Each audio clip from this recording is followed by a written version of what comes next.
From your favorite source for Chicago White Sox talk, delivering news, interviews, analysis, and more. This is the Sox Machine Podcast with your hosts, Jim Margulis and Josh Nelson. Thanks, Rob, and welcome to a new Sox Machine Podcast episode. I am your host, Josh Nelson, as we are recording on Wednesday night, February 1st, 2023, as we're just a couple weeks away from pitchers and catchers reporting for spring training. And the Chicago White Sox are adding another pitcher to the 40-man roster. We'll talk about AJ Alexy later in the show. Plus, the sportsbooks have released their preseason win totals. Where do the White Sox project according to Vegas? And there's going to be a new attraction coming to Bridgeport that could be of great interest for White Sox fans. So let's get started with this episode. As joining me is the managing editor of SoxMachine.com, it's Jim Margulis, and we're going to start with something that's been on my mind this week, Jim, as we are seeing top 100 prospect lists released across the board. And most recently for The Athletic, for Keith Law, and for ESPN, Kiley McDaniel. And here is where I was once confident, not that long ago, and now I'm a bit worried, is Oscar Colas is not in either of their top 100 lists. Colson Montgomery's gotten very favorable reviews. Like, if you want to get hyped as a White Sox fan, Jim, go read what Keith Law and Kiley McDaniel have to say when it comes to Colson Montgomery. I mean, Colson Montgomery is a top 25 prospect, according to Keith Law and Kiley McDaniel, which is awesome. We see Brian Ramos in the top 100 on the ESPN list, which is terrific. But no Oscar Colas. And now where I thought that he was a top 100 prospect, he was either the top or the second best White Sox prospect. Now I have questions because I was confident that he was the best internal right field option for the White Sox. And after these lists come out, Jim, and not seeing his name, I'm worried. Like, am I missing something here? Am I overhyping Oscar Colas? It doesn't seem mutually exclusive. I think he can be the best internal option for right field and still be somebody who needs a little bit of time. I mean, the White Sox did not do anything to right field to insulate themselves against an unfortunate development in right field, whether it's Colas not being able to handle it, whether it's, big regression or injury for Gavin Sheets. Larry Garcia could factor in way too much again. So, yeah, I mean, that's the reality. And that's why, I've been wanting the White Sox to block him, just like I wanted the White Sox to block Andrew Vaughn. There's no real reason to put such undue pressure on them to be players who can stick in the lineup right away. I am with you though, in terms of a little bit surprised that, I guess that, some evaluators are maybe not down on him, but maybe not, excited by him. And I think Keith Law in his chat, he mentioned that Colas is a nice regular without ceiling beyond that. I think he'll be a solid 50, parentheses, average everyday player in right field, but not more. And there's some small chance he's less because he'll probably post relatively low OBPs. So that doesn't sound really arguable to me, and it doesn't sound necessarily unfair. It's just, I think, when it comes to Keith Law and these individual rankings, Kiley McDaniel's another one who does it by himself. I think it does lend itself to, a certain profile being favored, and Colas being somebody who doesn't really draw walks or makes pitchers work, attacks pitchers before they attack him. Some guys might be down in that profile, or at least be really unimpressed with how long it may take for a player to conquer that weakness to where his impact will be muted. Because Colas was in MLB's top 100. Okay, I'm feeling good. He's in That's baseball. a committee. Yep, that's a committee. He's in Baseball America's top 100. That's a committee. That's a committee. I'm feeling good. This is where I'm hey, the White Sox are putting a top 100 prospect in right field on the opening day roster, Jim. And now Keith Law, whose opinion I respect greatly when it comes to prospects, and Kiley McDaniel, who's taking his lessons learned working from the Atlanta Braves organization and applying it to Fangraphs in the past and now over to ESPN. I value both of their opinions, and I know this is a conversation that both Mike Rakin and James Fox are going to have more in depth in the Future Sox podcast, and I look forward to that episode. But after seeing these top 100 lists, I have doubt seeping in. I'm thinking aloud here, podcast listeners. Typically, I have my thoughts and my findings more concrete, but I am like waiting in the pool, Jim. Like I don't know exactly how to feel and think about going in this direction. Like I don't want the White Sox to break Oscar Colas if he's truly not ready. Yeah, I mean, that's been my doubt the entire time. Is not like there's a very real chance that like he can look ready for an everyday job on opening day. It's like his job to lose and give him a shot, see how it goes in April into mid-May. And then, maybe you have to shift gears a little bit to make sure that you're not drowning him.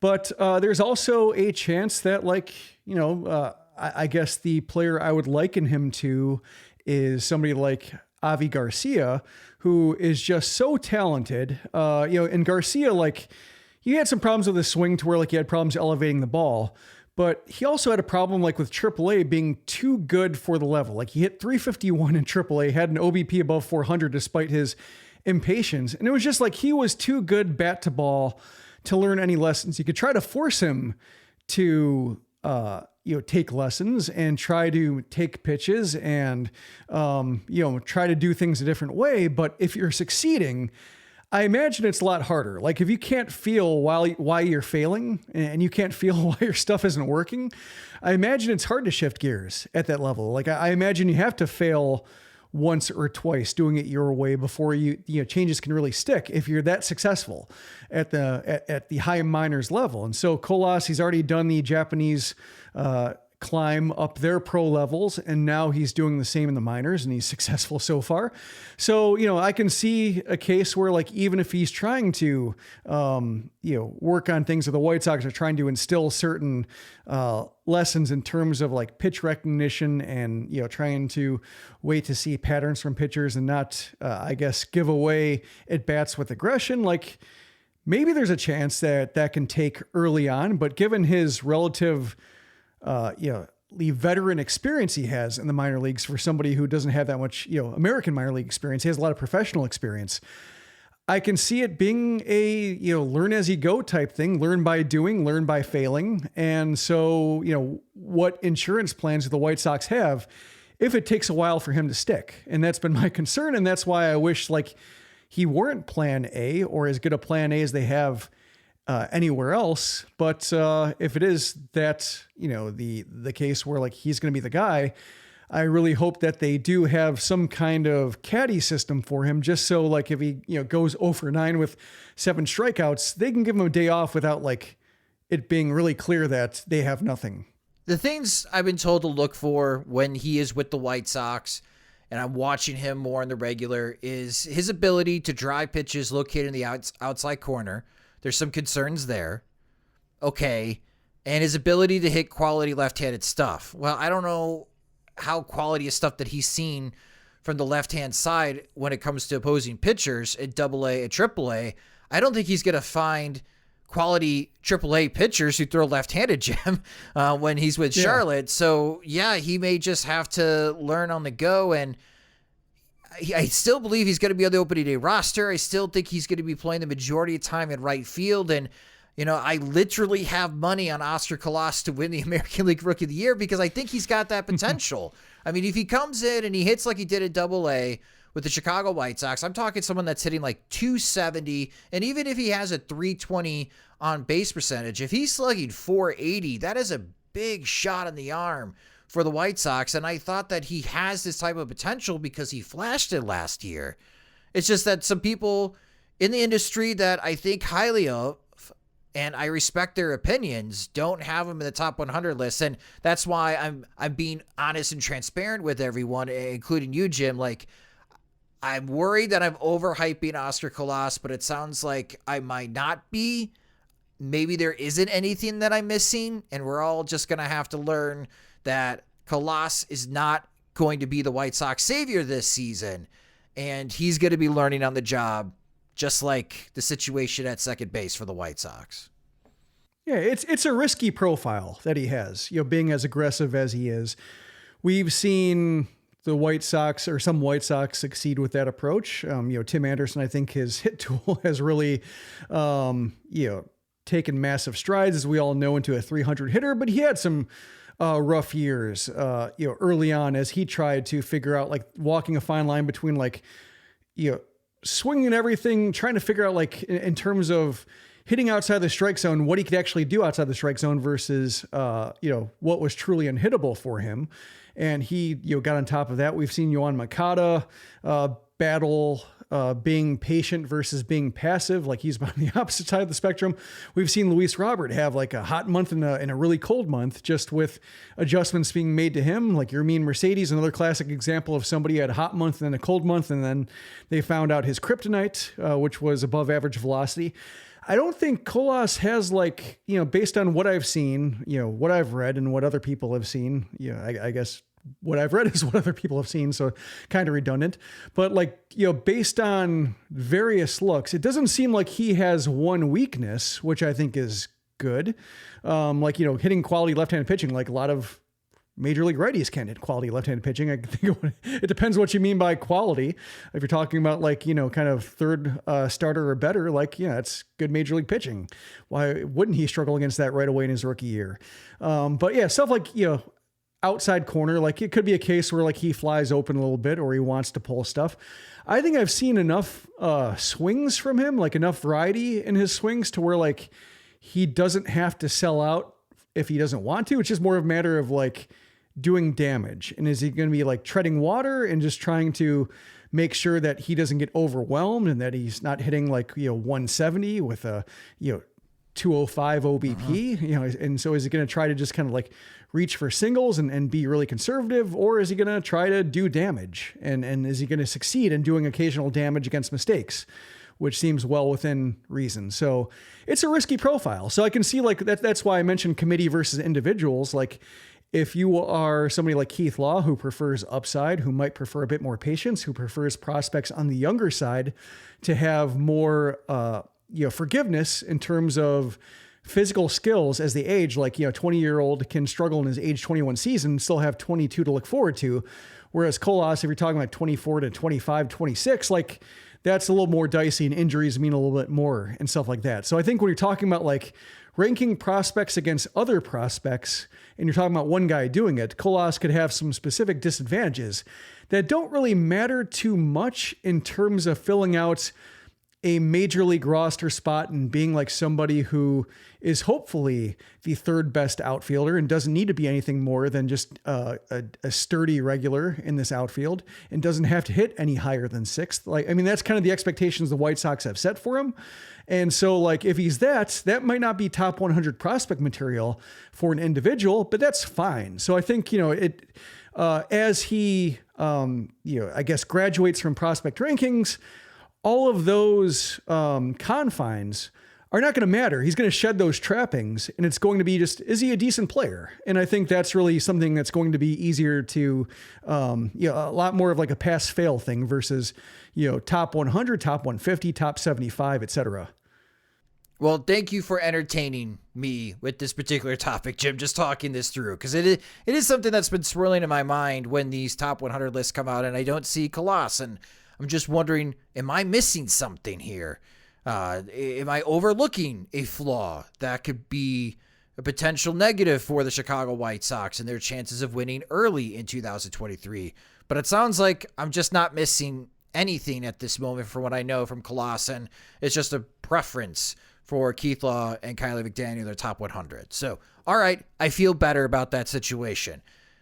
Who the hell is AJ Alexy, Jim? The new pitcher the White Sox just added to the 40-man roster? Like, I have no recollection on who this guy is. He was involved in the Yu Darvish trade. So there's that. So he went from the Dodgers to the Rangers in the Yu Darvish trade, like kind of a, classic Dodger, like, third day draft pick who was good enough to ascend the majors and, get a couple auditions with the Rangers that didn't quite work out. And he seems to me like almost a central casting righty. Like, if you're trying to think of like a AAA righty, he would be the guy, because he's like, 6'4", so he's got like a classic starter build, classic righty build. He throws 94, which is an average fastball. He throws a slider, a curve, and a changeup, which is all standard pitches, and he throws them in that order. So fastball is more than half the time, and then sliders off that. So like it's kind of the classic pitch mix, and then also some classic flaws in that he struggles to throw strikes, and he also struggles to get lefties out as a right-handed pitcher. And the strike throwing has always been a little bit of an issue as he climbed the minors, but something that's definitely more exploitable or leads to more walks in the majors, because like if he can't strike out lefties, or he can't like get by with mistakes against lefties as easily, then those at bats get longer, he gets more careful, and he walks more of those guys. And same thing against righties to a smaller degree, but in terms of like what's keeping him from being rosterable for anything longer than like a cup of coffee as a emergency starter, or like a long man in the bullpen to give some innings, it really seems like it's both the command, which maybe can be improved to some degree, but then like it seems like he needs to get something, either like improved changeup or a little bit like more action on the curveball to get lefties off him. Okay, so he is someone that Charlotte needs, because Charlotte needs pitchers really bad. Okay, so I get that. Maybe a possibility if the White Sox have a doubleheader early in the season and they call up a pitcher, that if Alexy's spot was coming up for Charlotte, could we see him be one of those guys that makes an emergency starts for the White Sox during 2023? Yeah, I think so. Like it wouldn't, he has some experience. He actually set major league history, like a very specific kind of major league history that everybody loves, and that he was the first pitcher to allow just one hit in each of his first two starts, lasting 5 or more innings, and they lasted 5 and 6 innings. But yeah, like a pair of scoreless outings to start his career, and then just kind of regression started whomping on him a little bit. But he's been there before. He's had some success, and assuming that he's not completely off his game and walking guys, walking a batter an inning, and his velocity's not missing a couple ticks, like he should be around to hopefully luck into 4 or 5 innings for a start, which is always possible. I think my concern with somebody like Alexy is that Charlotte needs a pitcher like him, but he might not need an environment like Charlotte. Like at this juncture in his career where he's trying to, beat AAA and conquer it and stick in the majors in some role, whether it's low leverage innings or swingman, 5th starter for a second division club. Like going to Charlotte and having the hitter friendliest environment in minor league baseball, or at least AAA, working against you, every other start basically on average, is not what you want for somebody who's on the fringe like that. So, we saw that from Davis Martin last year, who was better in Birmingham than he was in Charlotte, better in Chicago than he was at Charlotte. I think sometimes Charlotte has a way of messing with some guys. And so like, that's my concern with like importing a guy like Alexy is, will there be a system shock from pitching in an environment that unfavorable? All right. Well, good to know. So I know more about AJ Alexy. I feel better about Oscar Colas. We're off to a good start here in this episode. Jim and I are going to take a quick break, but coming up next, we're going to chat about what the sportsbooks think about the Chicago White Sox as they have released their projected win totals for all of the Major League Baseball teams for the upcoming 2023 season. And there's a new attraction coming to Bridgeport. Welcome back to the Sox Machine Podcast. All right, so Vegas has released their projected win totals that anyone in the country that lives in a state where sports betting is legal can place bets on. And this is that time of period, Jim, where Vegas puts out their projected win totals. Pacoda for Baseball Prospectus is going to be releasing their projections for the upcoming season soon. Same thing with Fangraphs, and we compile all this and get an understanding of what the computer models think about the Chicago White Sox. So Vegas starts, and there are 2 different win totals. Caesars has the White Sox win total at 84.5, so you could bet over or under on that total. And then DraftKings Sportsbooks and other sportsbooks as well, it's more popular to find 83.5 wins for the White Sox in 2023. A reminder, last year before the 2022 season, the White Sox projected win total according to Vegas was 91.5 wins. And when you take that 83.5, that puts the White Sox in second place. The books have Cleveland as the American League Central favorite coming into the season at 86.5 wins, and they have the Twins at 81.5.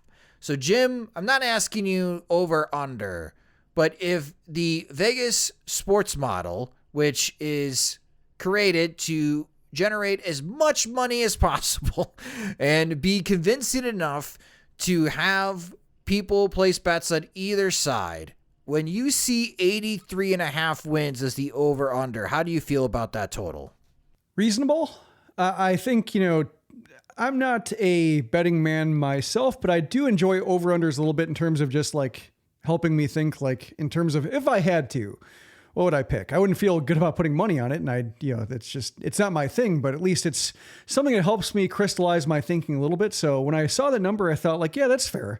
Like that's pretty good. That doesn't feel obvious. Like it feels obvious if a bunch of best case scenarios hits, or not even best case scenarios. Like I would say like, as we talked about with pass fail, like healthy or not, just around or not when it comes to, certain players like Luis Robert and Eloy Jimenez, like, the whole thing about Jimenez, Anderson, Robert, Moncada, not playing in the same lineup. Like, if they play, 100 plus games in the same lineup, then yeah, I think that number feels right / easily surpassable, but it does include the risk of them not doing that because they haven't done it. So yeah, kind of in the ballpark to me. And then for the rest of American League Central, the Tigers are at 70.5 wins and the Royals are down to 69.5 wins. So according to the sports books, they do view the American League Central as a 3-team race between Cleveland, the White Sox, and the Minnesota Twins. But right now they are siding with Cleveland, at least with their projected win totals for the upcoming season. And then going around the other divisions in the American League. So the American League East, they have the Orioles at 76.5 wins. That's last in the American League East. The Red Sox are at 77.5. I don't think I necessarily agree with that. I like the Orioles more than the Red Sox right now, Jim. Do you feel the same? I think the Orioles have better vibes going for them, but I also think that, the Orioles have had a pretty disappointing offseason. So I can see them just, not having done enough to bolster their gains, and then they give some back with regression or injury luck or what have you. So I'm a little bit down on the Orioles just because it seems like their attention has been elsewhere. Yeah, it looks like they missed an opportunity this offseason. I thought they would be a lot more active, but the uncertainty in who's actually running the show at Baltimore from an ownership suite, I think has created some problems. But in the top of the American League East, they've got the Yankees at 94.5 wins. They got the Blue Jays at 90.5 wins, so there's a gap there between the Yankees and Blue Jays. And they got the Rays at 88.5 wins. When you move over to the American League West, the Houston Astros have the projected highest win total, according to the books, at 95.5 wins, a win more than the Yankees. The Mariners are at second in the American League West at 87.5, so an 8-game difference between the Astros and Mariners. So the Astros are heavy favorites to win the American League West as the defending champions. The Texas Rangers are projected to have 82.5 wins, and the Angels at 81.5. So the sports books for Vegas think that the American League West could have 4 teams with above 500 records this upcoming year, and the Oakland A's 60.5, which is a pretty low total. I mention all of these because one activity that I like to do to kind of just gauge where you think the White Sox are within the confines of the American League is stacking up the American League. And when you look at over-under win totals, it goes the Astros as the number 1 seed, the Yankees as the number 2 seed, the Guardians winning the Central would be the number 3 seed, and then you have the Blue Jays at number 4, the Rays at number 5, and the Mariners at number 6, and at number 7 is the White Sox. But the White Sox are 3 games below the Guardians' projected win total, and they're 4 games back of the Mariners, and the White Sox are in like this tier with the Rangers, Angels, and Twins. So at least from the sportsbook perspective, it looks like they've set up 3 different tiers as far as quality of teams in the American League. Tier 1, Astros, Yankees. Tier 2, Blue Jays, Rays, Mariners, and we could throw in the Guardians. And then the third tier is where the White Sox are with the Rangers, Angels, and Twins. And it feels like that tier is the dark horse tier. Is that a good fit for the White Sox? It seems like they want that. They didn't handle the favorites mantle too well. So given the way that they've run their off season and, the grades that we've been giving them, the D to C minus, which was, prior to the Mike Clevenger news, and now it's looking like, the Athletic had them as the only F. And, it's not necessarily wrong because they made 2 big signings and only one they can talk about. So that's usually, not a great, in the one big signing they made, and Andrew Benintendi replaced one big departure, which was Jose Abreu. So like in terms of, I guess positions gained, they didn't really do anything there. So it seems like they aren't gunning for attention with the way they've conducted themselves. And then you lose Liam Hendricks and such. So yeah, it does knock them down to, them almost hoping people forgot about them. The one thing I'm curious about when you mention these win totals, and like the Royals at 69 kind of jumped out as low to me. But then I realized that this is the balanced schedule, or the more balanced schedule, with the AL Central teams only playing each other 13 times, I believe, versus 19 times. And I'm curious for like a team like the Royals or a division like the AL Central, like how that affects wins and losses. I'm curious, like, maybe, I can feed this to Dan Szymborski or something like that when it comes to, ideas for Fangraphs or baseball prospectus. If talk to people we know there just to see, like, are they going to do like can they do a simulation for standings for what it would look like if the AL Central and other divisions played each other 19 times, just to get an idea of like how we might have to adjust it for a few years until we get used to it? Because that's one thing I can't quite wrap my head around, just how that's going to affect it, or like feel like I could be running at the risk of overstating it, saying like, oh, they have to play the Astros more, they have to play the Mariners more, the Yankees, and then they can't fatten up on 12 more games with the Royals and Tigers. But like sometimes it doesn't pan out that way. So like I'm not really sure what to do with that, and I'm hoping that one of these simulations will also do that for additional context. Yeah, that's a really good point, because that's something that I've been thinking about as well, is how is the balanced schedule going to impact the projections? Is it going to prevent teams from inflating their records if they're in a really poor division, right? Like the National League Central is not going to be anything to write about, especially where the state of the teams are with Cincinnati and Pittsburgh.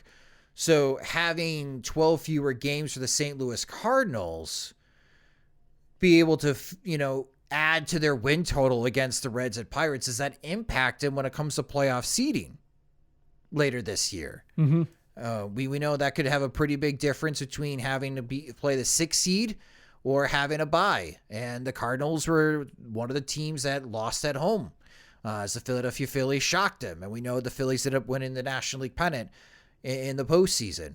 So I think you raised a good point, and this is something we're all going to be learning on the fly. And I am curious to see where Pacoda and Fangraphs have the White Sox. I've got a feeling that one of those projection systems is going to have the White Sox at like 80 and 82. Mm-hmm. And I can't be surprised if the projection systems say take the under on the White Sox 83.5 wins, just because I don't know if the projection systems can trust the White Sox health. Well, I think it's the health, and also to go back to the Colas discussion, like the erratic profiles, or like, Michael Kopech, like, what do you make of him? Oscar Colas, what do you make of his plate discipline in his rookie year? Yohan Moncada, what is he? And just the natural tendency for algorithms to look unfavorably or cast doubt upon guys who are BABIP-based in their success. So I can see why some projection systems wouldn't be as excited about the White Sox, and they're going to have to produce through it. I think what's going to be instructive to me is when Pacoda comes out, their standings come with like these, range of projection graphs, like these blobs. And I can imagine they kind of like most of them resemble something like a standard bell curve, and that like of their 1,000 simulations or something like that, like most of them end up in this middle range between like, like just say like 5 wins apart or something like that. And then like it dips down rather symmetrically on both sides till you reach an extreme where like, maybe a team simulates for 77 wins and 95 wins based on like all hell breaking loose and everybody hitting on their 80th best projection. But I can see the White Sox having a pretty wide blob, I think, like not maybe having the peak that others do, but just having more of a mesa, like between like 76 wins and like 88 wins. Or at least a far gentler slope, just because of everything that can go right and everything that can go wrong with what the White Sox have on the roster. And remember, when these projection models do come out, and we'll repeat this, it's like 1,000 computer simulations. Like go to MLB The Show or OOTP and simulate the 2023 season 1,000 times. And that's how you get this graph. And what they post is the most common outcome out of their 1,000 simulations of the upcoming season. And I'm curious where they are. But right now, if you're a betting person, the sportsbooks are trying to get you to decide over, under on 83.5 wins for the Chicago White Sox. And I mean, if Vegas is right, 87, 88 wins is what's going to need to take just to make a wild card spot in the American League. And we were thinking that if you're going to expand the postseason, that getting into the postseason may only require like 83, 84 wins, maybe some seasons where a 500 team makes the postseason. But right now, the American League feels top heavy, Jim, where there are some strong teams in the top. I mean, I can't blame Vegas if they're saying that the Astros, Yankees, Blue Jays, Rays, and Mariners would win the American League Central over the teams that are in the AL Central. I would have to agree with them. Those 5 teams are better than the White Sox, the Guardians, and the Twins right now. But the Guardians, White Sox, and Twins are in this like 6th best, 7th best, and 8th best situation. Yeah, it reminds me of the like quote about poker, but I also think about it a lot with just these projections and preseason estimations of just how talent stacks up. And like, if you're looking around wondering where the losses are going to come from in the league, it's you. Just with the White Sox, being unsure. It's like, that's kind of how I look at them right now, is like, we saw that, the air get knocked out of them. We saw a lot of things get knocked out of them last year. And, they have to prove that they have the resources, both talent wise, the resilience in terms of health, and also, with Pedro Grifol, like that, I think a lot of White Sox fans' optimism comes from Tony La Russa being gone. But it also assumes that Pedro Grifol won't make a bunch of rookie year mistakes that resemble somebody like Tony La Russa on the way out, which, could be a case. Like, we don't know anything about Grifol. He's kind of a blank slate right now. So yeah, it's just, there's a lot for them to prove. And I think it's fair that, whatever, I would say anything that comes in like under 84 wins, I would say between like 78 and 84 wins, I can say like, yeah, prove it. Prove you're better than that. Because I guess they did they finished 500 last year, but they were never really better than a 500 team in any points. And they're probably just like, one bad injury away from being, 75 wins, 76 wins, like Jose Abreu going down or something like that, to where like, yeah, they are an also ran. And so they have to prove that they aren't. And here's hoping they do.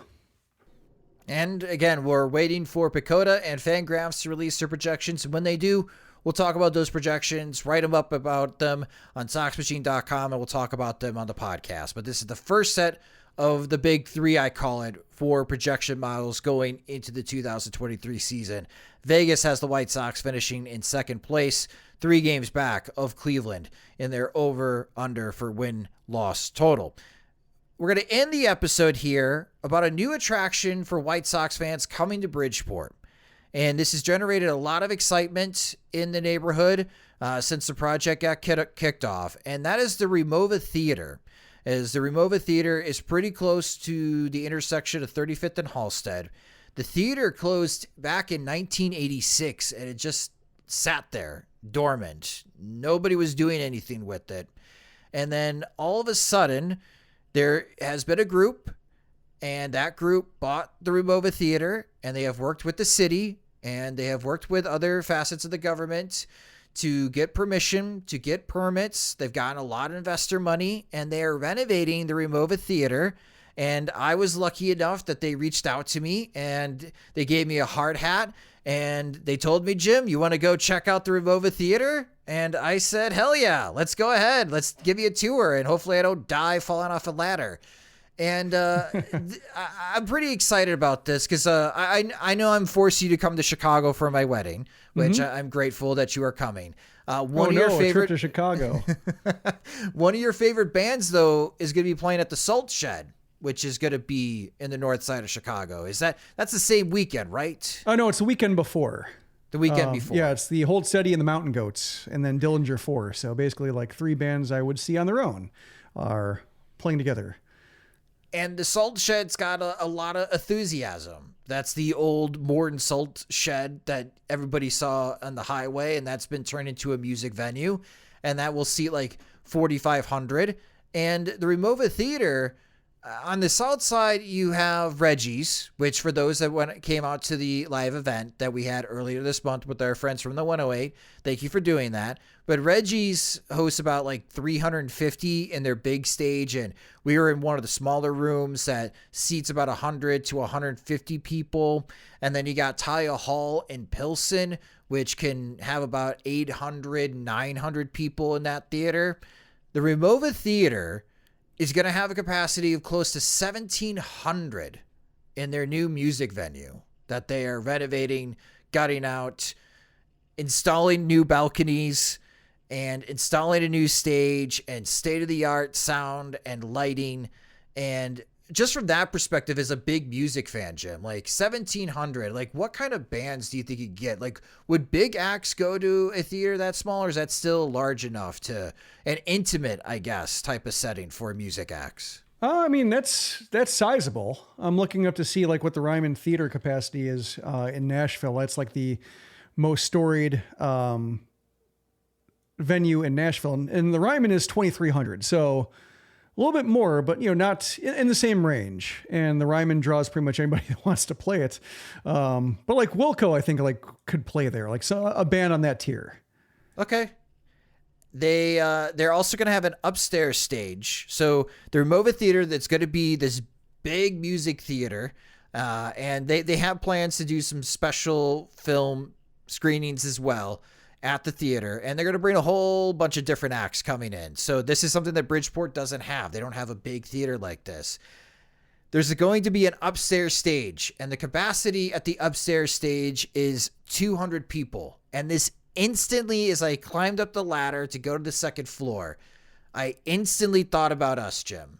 Like, it is the perfect room for our live podcast. There's going to be 2 bars up there, and we can have double the amount of people that we usually have at the live events, and better sound system and an actual stage to be at instead of just sitting on bar chairs in the middle of the room. And I got really excited looking at the upstairs stage, and can't wait to host a live event there. And it's going to be above a new tap house that they're going to have, and that's got like 120 person capacity. The brewery, which I know has been of great interest, is Big going Hurt to Brew be House. Well, it's the not return big. of the Big Hurt Brew. That'd be awesome. I know who it is. I am not going to say who it is, but I will tell you it is not the Big Hurt Brewery. I saw an article in the New York Times talking about how malt liquor is making a comeback, and I was like, oh man, Frank Thomas was ahead of his time. He was. I can't believe that was malt liquor. Like, what's the thinking behind that? It's Big Hurt. I mean, like, it makes sense. It's like the SNL commercial for Cold Cock malt liquor that just like punches you in the face. Like, yeah, I mean, it's very literal. I think his brewery was in Cicero, wasn't it? Berwyn. So the new tap house, 120 person capacity. The guys that run the Duck Inn, a fantastic restaurant in Bridgeport, they're bringing back the Ramova Diner. And the Ramova Theater is also going to have an outdoor beer garden. And again, all of this is happening on 35th and Halstead. And Jim, I know that you moved away, but as someone that grew up in Downers Grove and going to White Sox games, the argument has been there's nothing to do post game. You get on the train, if you live on the north side, or if you live in the suburbs, you go to the stadium. After the game, you just go to the train station. Some people go to Cork and Kerry. Some people go to Turtles, but not many people go west over to Halstead and go to Waynes and Reigns, and that's pretty much all you've got when it comes to nearby bars, especially with Schawler's Pump and sitting empty for years as the family did not continue that place of business. But the arguments against folks out of town visiting Chicago rather go see the Cubs and the White Sox is because of Wrigleyville, and look at all the things that Wrigley's got. And I feel like with this particular project, the Ramova Theater, once it's completed, and they're hoping to be done by August of 2023, so in about 6 months here, that finally the south side of Chicago can start building up what the north side has had, and that could be a draw for out-of-towners or just diehard White Sox fans wanting to continue hanging out. Yeah, I think it's probably more for locals, just to, like, I remember Schawler's Pump, it took forever for me to go there. And then once I went there every time, basically. Every time I went to a game, I just parked there. And it was it was like an ideal kind of bar for me. Like the service is great. You see Jack Schawler at the corner of the bar every time. Like, just like, yeah, this is what you want, for going to a Chicago ballpark. It's not like as close as, all the Wrigleyville bars are to Wrigley Field, but it's like, that's kind of what I want from an experience of like going to a neighborhood, to go to a ballpark, is having some of that neighborhood there. And so, yeah, like every time I'd walk by there and you'd pass by the facade of the Ramova Theater, like, yeah, I thought like, oh, it's a shame that went to disarray, because you just figure it's going to get knocked down, some kind of urban renewal project or something like that, lofts go up. And so I'm happy to see that they're restoring it, because it's, you don't really get those back when you knock them down. You just have to hope that you build something that ages as well.